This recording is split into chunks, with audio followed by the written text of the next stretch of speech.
Rasulullah. Hadirin dirahmati Allah Subhanahu wa taala. Jadi saya ikut ya ayo la ilaha illallah. Saya niatkan kepada engkau. Dan siapa? Seperti Asad bin Burqiyah. Asad bin Burqiyah bisa mengangkat kerajaan Ratu Bilqis dari Sabah membawa kepada yang berbahaya.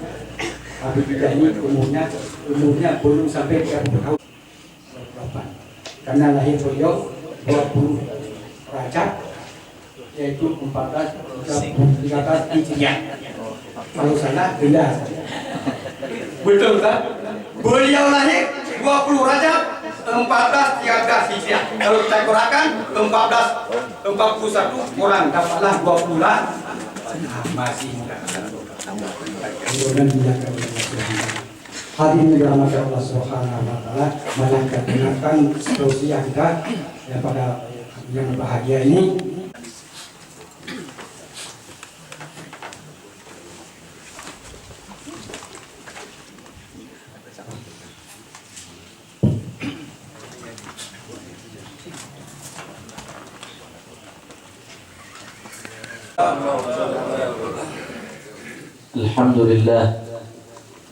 Alhamdulillah Rabbil Alamin, wa bihi nasta'inu ala umuri dunya wa din.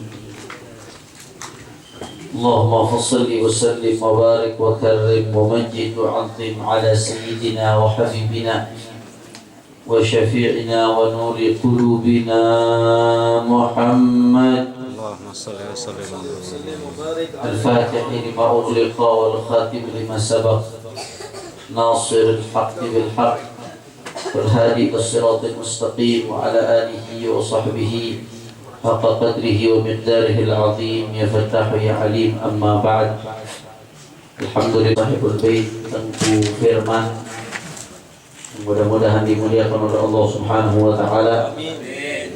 Wahid, Habib Saleh, Ihab, semuanya, para habaib, para tengku, para tuan guru, para tokoh masyarakat, tidak dapat saya sebutkan namanya satu persatu tanpa mengurangi rasa hormat saya kepada beliau semua. Kita doakan mudah-mudahan Tengku Firman dan semua yang hadir Allah berikan panjang umur, sehat walafiat dalam ketaatan kepada Allah Subhanahu. Hadirin hadirat, muslimin muslimat yang mudah-mudahan dimuliakan oleh Allah Subhanahu wa taala. Alhamdulillah, pagi hari ini kita bisa berkumpul. Saya kaget juga begitu sampai di sini ternyata ada acara.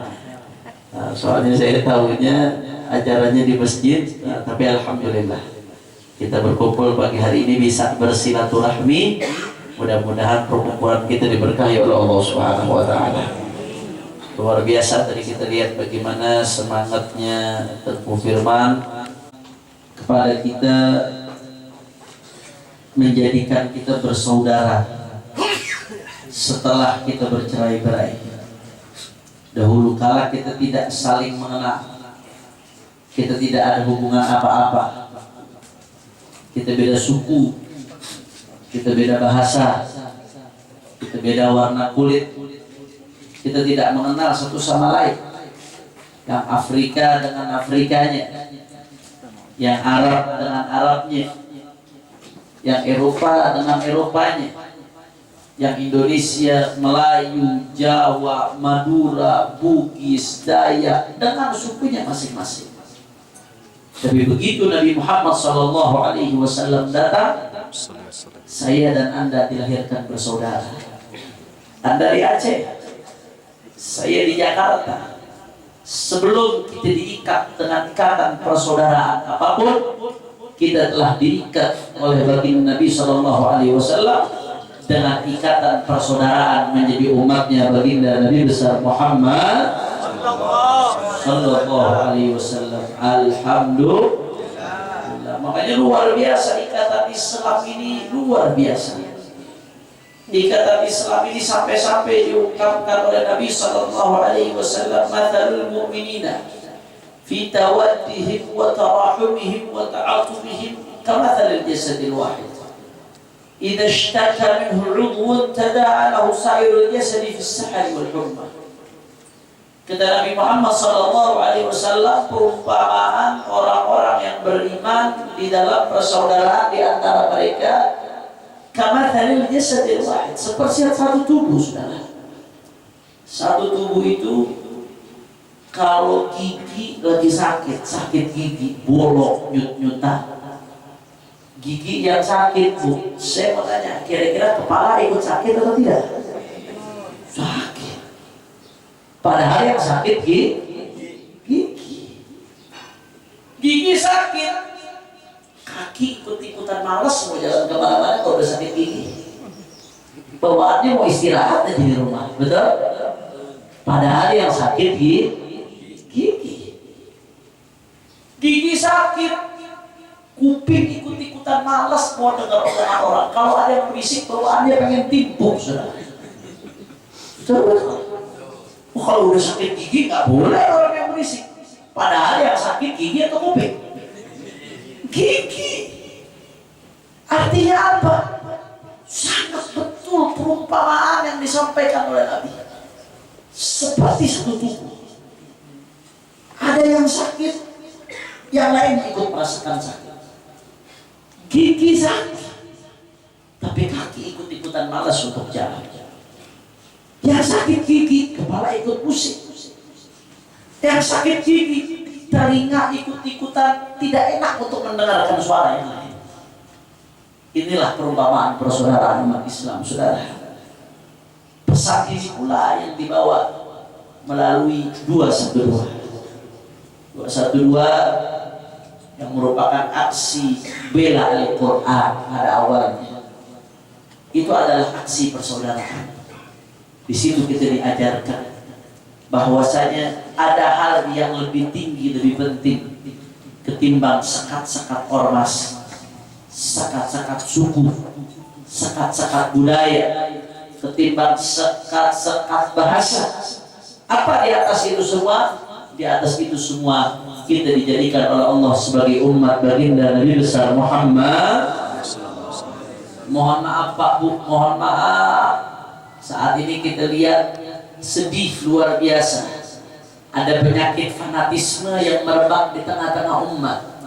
Sehingga kalau bukan golongannya tidak benar. Bukan golongannya tidak baik. Cuma organisasinya yang benar. Selain organisasinya nggak benar. Cuma organisasinya yang baik. Selain organisasinya tidak baik. Sudah ya Handa Sayyidul Walid Al-Habib Muhammad Rizik bin Hussein bin Syihab, mudah-mudahan beliau bisa segera pulang ke Indonesia insyaallah.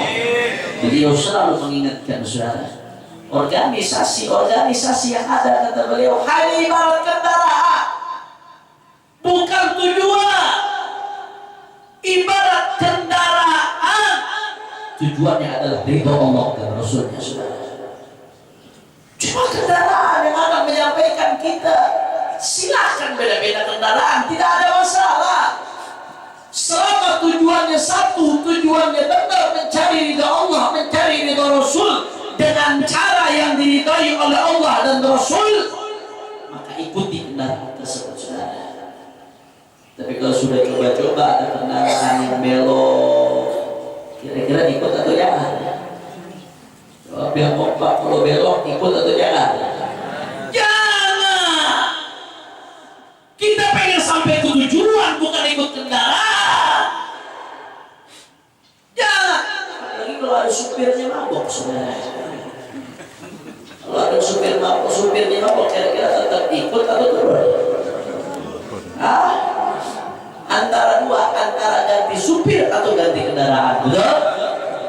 Kalau kendaraannya masih bisa, supirnya bisa diganti, alhamdulillah, berarti kendaraannya masih bisa diganti. Tapi kalau supirnya nggak bisa diganti, jangan ikut-ikutan, nanti ikut masuk jurang bareng-bareng, saudara. Alhamdulillah, amin. Jadi jangan ada fanatisme golongan, fanatisme kelompok, fanatisme organisasi, ormas-ormas yang ada tidak lain dan tidak bukan hanyalah kendaraan untuk mencari ridha Allah Subhanahu wa Ta'ala. Di 212 kita diajarkan itu, tidak peduli apapun benderamu,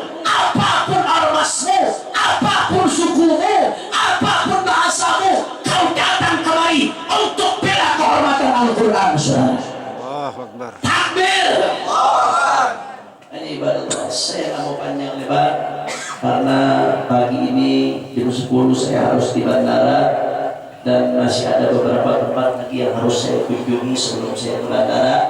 Intinya kesimpulannya saudara, salah satu nikmat yang terbesar yang Allah berikan kepada kita adalah nikmat Allah jadikan kita sebagai saudara-saudara. Jangan sampai nikmat ini kita sia-siakan, jangan sampai nikmat ini kita kufuri, jangan sampai nikmat ini kita rusak dengan al-asabiyah al-amiyah, dengan fanatik buta. Fanatik hanya untuk Allah, fanatik hanya untuk Rasulullah. Apa yang menuju Allah maka disitu kita ikuti, apa yang menuju Rasulullah apa maka disitu kita ikuti. Kalau sudah ada apa-apa yang menyimpang dari jalan Allah dan Rasulnya, maka nggak perlu lagi diikuti, karena tujuan kita adalah mencari Allah dan Rasulnya. Alhamdulillah.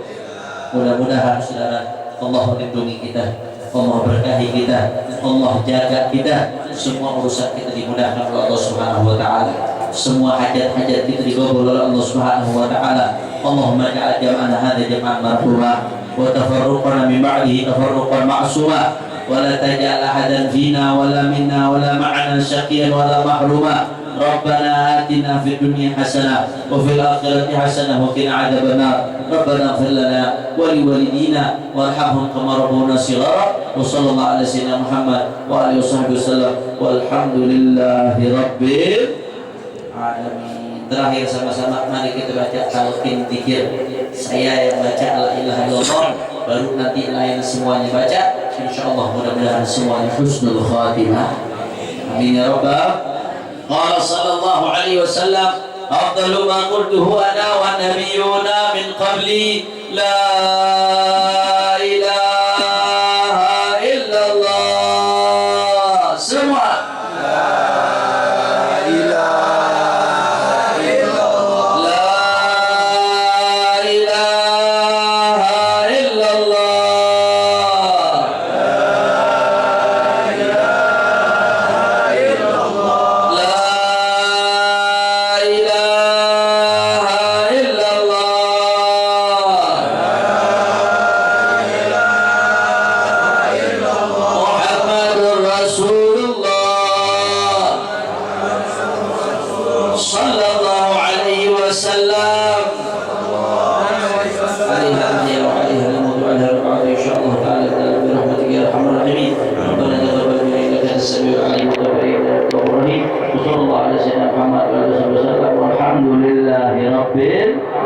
ini saja yang saya sampaikan.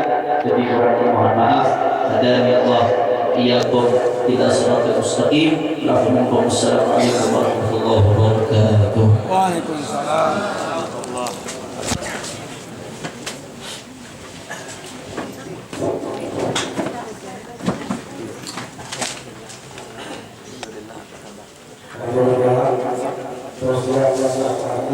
Kota Aceh. Angro Aceh terus salam untuk saling alhamdulillah. Aceh munawwar bi ahli. Menawarin. Kemudian acara selanjutnya adalah penyerahan bunga